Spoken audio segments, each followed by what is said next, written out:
It all starts back in Final Fantasy III. Bahamut premiered in Final Fantasy I, and Leviathan showed up in Final Fantasy II, but 3 was the first time you could pull out those guys and let them shoot lasers at the baddies. Why did summoning start? Well, Final Fantasy III had an extremely bloated job system, and you had to spend points to drift around the board. There were a bunch of concepts for different fighting classes, but only a typical progression of colored wizards for the magic users. Summoning was a fun way to wedge a couple more magic classes in there while still keeping it based on elements like fire, ice, and muscle permanent. At this point, the summons had more hatchlings than personalities, so soon enough, Final Fantasy IV gave us an Odin that was a wise old king, a Bahamut that was the god of the moon, and a Leviathan that took the time to hit on a teenager in front of his wife. Speaking of which, we also had our first summoning star in the form of Rydia, and our first summoner genocide compliments of our hero. Boy, that kind of carnage would sure be rough in a world where summons are actually important. After another Final Fantasy game where summons were chilling in the periphery, Final Fantasy VI made summons the whole thing. Magic is fueled by summons, robots are fueled by summons, your main character is half summon, normal people can summon, a teddy bear can summon, it summons all the way down, and there are more espers than ever. The end result of summon overload is a world that gets ruined, though, so the only reaction to that could be... Final Fantasy VII is arguably the most important game in the franchise, and it made summons nothing. Summon materials are just supercharged spells, and you could find them randomly on the floor of a locker room. But, while they had no story impact, the summons were long and strong and bound to get the Giga Flare on.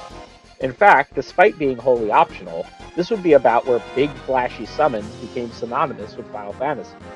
Less popular RPGs attempted to copy the success to mixed results. So summons are popular now? Final Fantasy VIII went ahead and got rid of everything in favor of just summons.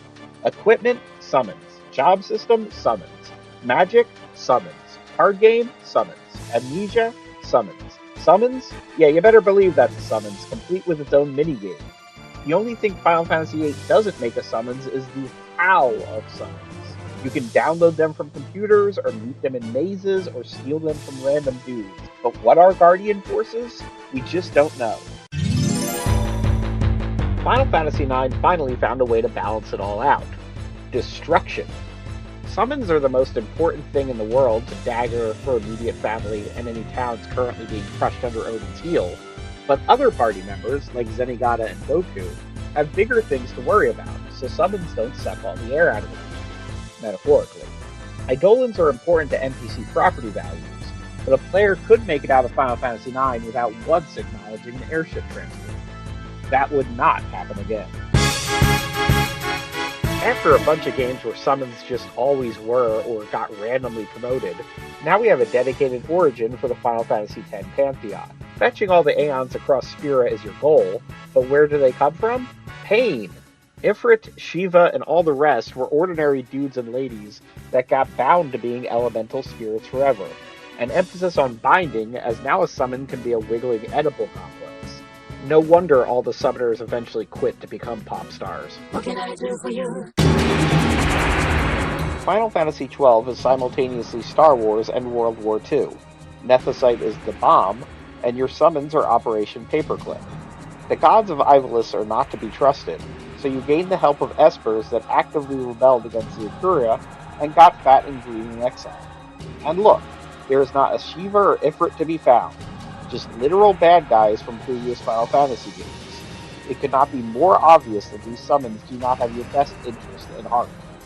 Final Fantasy XIII similarly made its summons to middle managers of gods, but those Eidolons had the good sense to be transformers, and sometimes birds. Now they are straight up gods. Final Fantasy XV has had a whole 2 summoners in its world history. The first king, and Noctis, the specialist boy in the whole wide world. And that makes sense because the Astrals of Eos are deities that can grab meteors or live in other dimensions or commit light extinction events. But don't worry about it, because this is all in the Apocrypha and DLC, so you're probably better off cruising and playing with your dog. You'll live longer if you just ignore the gods. Through it all, you can't ignore how history shows, again and again, how nature points out the folly of men. Oh no, they say, he's got to go. Go, go.